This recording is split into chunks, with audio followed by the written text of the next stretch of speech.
Hey guys, Sure Shot Midget here. I know I did say that then I would have this video up a long while ago. It is of the G&G ETU MOSFET or ECU.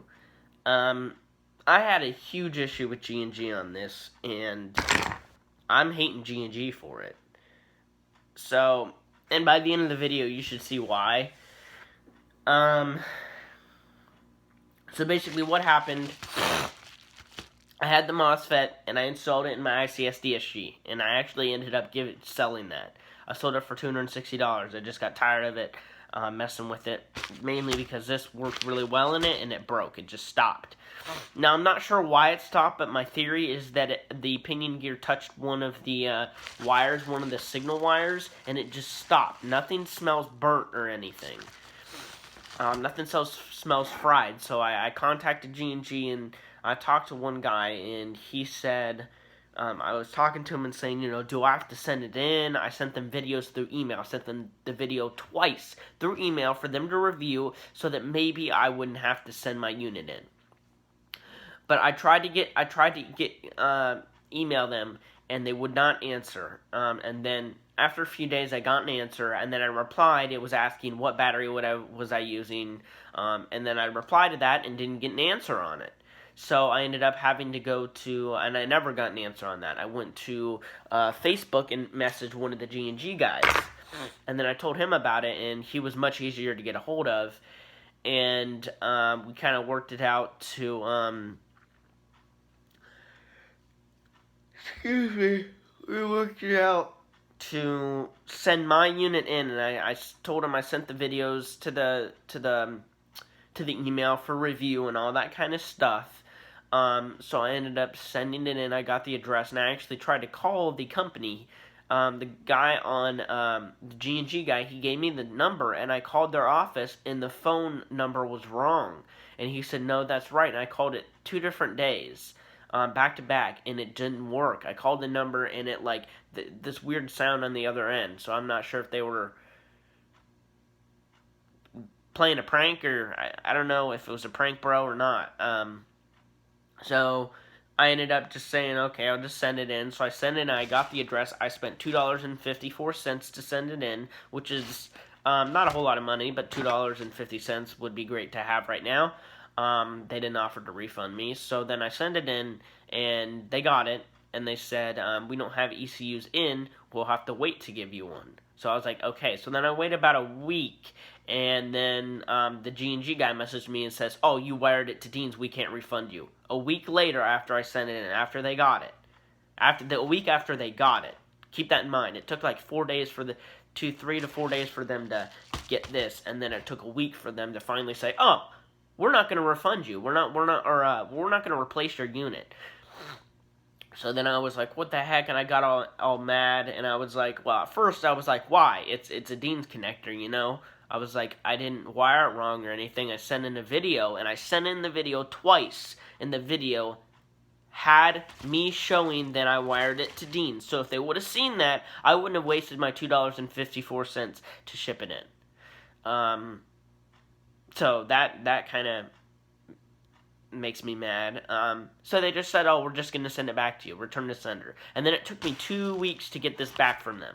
So I'm not sure if they didn't send it back right away, or if USPS was just really slow because it was return to sender crap. And they didn't offer to repay me back. They just said, we're sending you your unit back. So I wasted my money to send it to them, and I wasted about a month of time. So here's the G&G unit. So G&G will not get any of my money. I'm not going to buy a G&G gun ever. Now, if you see G&G stuff on my channel, it's because it's friends or whatever, or customers. I am not going to spend my money on G&G stuff unless they come out with something really nice. But this unit is okay, but for the it fried right away, and I'm absolutely pissed. Pulling this out, I left this in the bag, and I've been pissed the whole time. But I've forgotten about it because I sold the ICS. But still, I lost $50 on this unit. So $52.54 thrown in the trash on this unit. And then the guy that I bought it from blocked me, so. And he had it, it was brand new. So basically what the unit is it's basically a switch system, which is a really nice design. And also, the guy at G&G said that the unit was damaged. And this is when I got really mad, because look at this. That hole right there needed to be made bigger in order to fit in the ICS gearbox shell. And I've seen other people review it, and even on the description it says, may not fit in all gearbox shells, may need some modification. It needed that to fit in the gearbox shell. How is that damaged? Like, I just put a screwdriver in there and widened the hole, and it fit. That in no way is going to damage the unit. And then basically it has a QD connection, so it's like a data cable, like a PTW, and then it's got the button here, which is nice, and then it's got a cutoff arm, which actually is really cool. It uses a standard cutoff, which this system is really nice. At least this is right here. The wiring is covered with heat shrink, which is good, but sometimes it won't fit inside your gearbox shell, so it just depends on what gun you have. I glued down the wires, but then I think one of these, this black data cable, I think got nicked, because I can see a little bit of the metal. So I think it got touched, and then it just turned off. I don't know. Motor connectors are good. There's bullet connectors here. And then the data cable goes to here, so you can unplug it and like wire it through a gun. This would be perfect for full stock. There's this plastic heat shrink over this, which is it's clear. It's kind of cool that it's clear, but it doesn't seem to be staying on very well. I have not seen any damage, any sort of damage on this unit, so I have absolutely no idea what broke on this. No idea. I'm not an expert on MOSFETs, I'll tell you that right now, but this thing was $50 shipped, and that is retarded, and I mean, that's a pretty good price for an ECU MOSFET, but I wouldn't put this in a DSG. Just do not. For a standard, like G&G out-of-the-box gun, they're good, especially for the price that, you know, the guns that you buy and they come in. I'd recommend their guns with these units in it, but I would not recommend these as aftermarket stuff, because most of these aftermarket units are going to be thrown in highly upgraded guns that are probably going to explode the units, and they are not going to replace your money if you put Deans on it. So, and Deans connectors, the thing is, Deans connectors are healthier for your unit. Deans connectors reduce heat. I tried this before I wired it to Deans, and the connector heated up like crazy, and I swapped it to Deans. Deans is healthier for this MOSFET. This MOSFET will heat up less with Deans. So what I did is helping the unit in its longevity. But apparently the people at G&G aren't even techs. They don't know anything about this technical stuff. They just said, oh, you damaged it. That must have broken it. Yeah. Yeah, you're a tech. The fuse here is nice that it has a fuse so you can replace that, but it is heat shrinked over, so I'm not sure really why they did that, because if it blows, you have to cut the heat shrink, and then you might have to replace that heat shrink. But the fuse did not blow.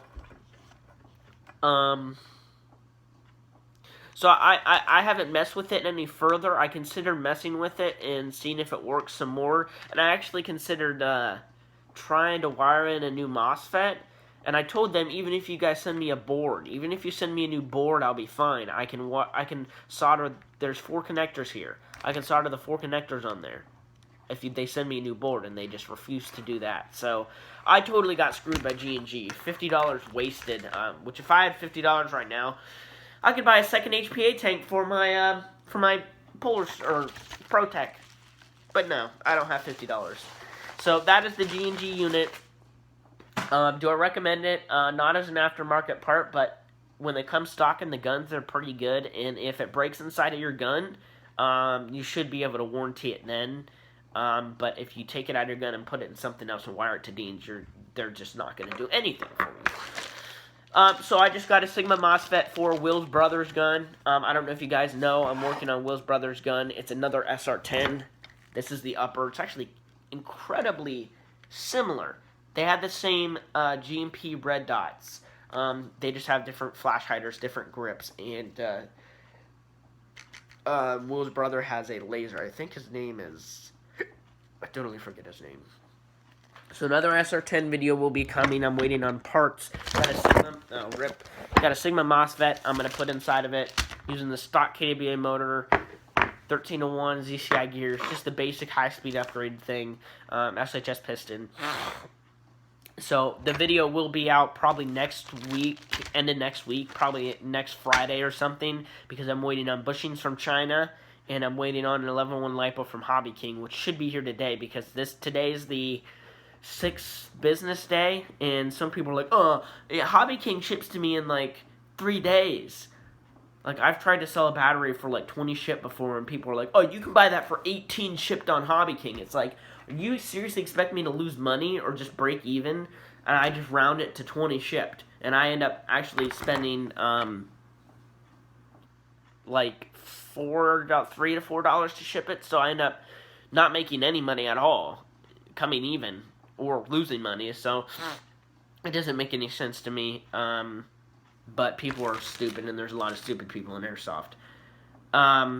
But yeah, that battery should be here today. It's an 11-1 LiPo. It's a tri-cell, obviously, because it's an 11-1, and it's going to go in his crane stock. Here, let me go and show you. Will has 2 of these.